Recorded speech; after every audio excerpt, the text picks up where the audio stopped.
This gangster stabbed his own father to death with a shovel. Then he killed his own boss in front of everyone. He drowned a coworker and stole his best friend's girl. His clueless friend raised the kid. This guy deserved execution 10 times over. Right before his release, Freddy gets called in by Ozzy, the prison's crime boss serving life. Ozzy's second in command, City, runs the whole gang. But as the money rolls in, City's forgotten he is only number 2. Ozzy wants Freddy to put him back in line. Freddy's the man Ozzy trusts most. What Ozzy doesn't know is, Freddy's about to tear London's underworld apart. Outside, his cousin Jimmy is waiting. They grew up together like brothers, but they couldn't be more different. Unlike wild, reckless Freddy, Jimmy is sharp and calculating. They laugh about old childhood memories and head home, where Freddy's wife Jessie is waiting. Her mom never approved of Freddy, but Jessie doesn't care. Hearing the car, she runs straight into his arms. Everyone's thrilled to have Freddy back. At the welcome party, the couple looks close as ever, but Freddy's eyes lock onto Jimmy's girlfriend Maggie, and something dark stirs in him.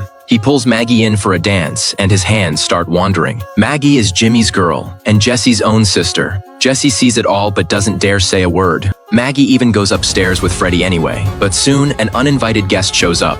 Before Freddy can go after City, City comes to him. Seeing Freddy half-dressed, City's mood gets even worse. He asks Freddy outside to talk. The second they're outside, City's men pin Freddy to the window. He knows why Freddy's out. But times have changed. Out here, City runs everything now. City's warning cuts into Freddy like a knife. Cross City now, and Freddy won't live to see next week. The mood inside is tense, but Freddy just calms his wife down and puts that cocky grin back on. He is already planning his payback. Freddy plays along while he is admiring the fancy house. His old partner appears. Awkward, he sends his wife out, while Freddy was inside. This old partner pocketed Freddy's cut and lived it up. Now he is panicking, scrambling to explain himself. Terrified Freddy will snap, but Freddy just smiles and says it is all forgiven. The old debts are wiped clean, then smashes him into the TV and parties. Jimmy just shakes his head at it. Soon, City tracks Freddy down. He brings Ozzy's own sister. Turns out Freddy beat that henchman into a coma. Now City wants an explanation. Ozzy's sister almost laughs. See, the gang's robbing a vault soon. Freddy's stunt wrecked the plan, so Ozzy wants him replacing the coma guy to make amends. Freddy never says no to money. Outside, Ozzy's sister stops him. She actually admires this wild, defiant young man. Watching her leave, Freddy starts scheming. He decides to bring cousin Jimmy along.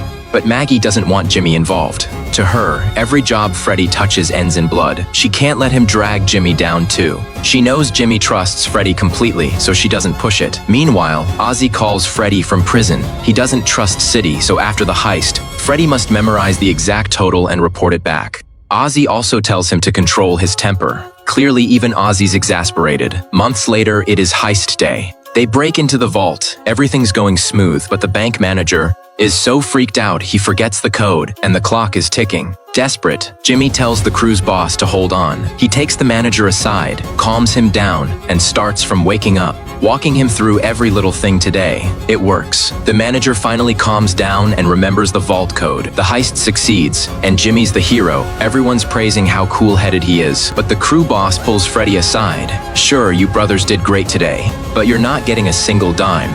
And that is when Freddy's killer instinct snaps loose. He slips to a corner, quietly smashes a bottle, and walks straight at the boss. The boss's guys pull their guns instantly, and the room turns into chaos. But everyone here knows the game. Nobody turns down money. Who the boss is doesn't matter to these men. Freddy caused the mess, so Jimmy goes to face Ozzy. Ozzy doesn't say a word, just throws scalding coffee at Jimmy's crotch. But Jimmy stays calm and lays it out. First, the boss was already turning on him. And from prison, Ozzy couldn't stop him. So Freddy's move sends a warning on his behalf and locks down the whole business going forward. 2 birds, 1 stone. Ozzy's impressed by Jimmy's brains, and the crisis blows over. The brothers take over the dead boss's business, but as it grows, their totally opposite personalities start clashing, and they can't agree on the big calls. In the dark, a rift that could tear them apart is quietly growing between the brothers.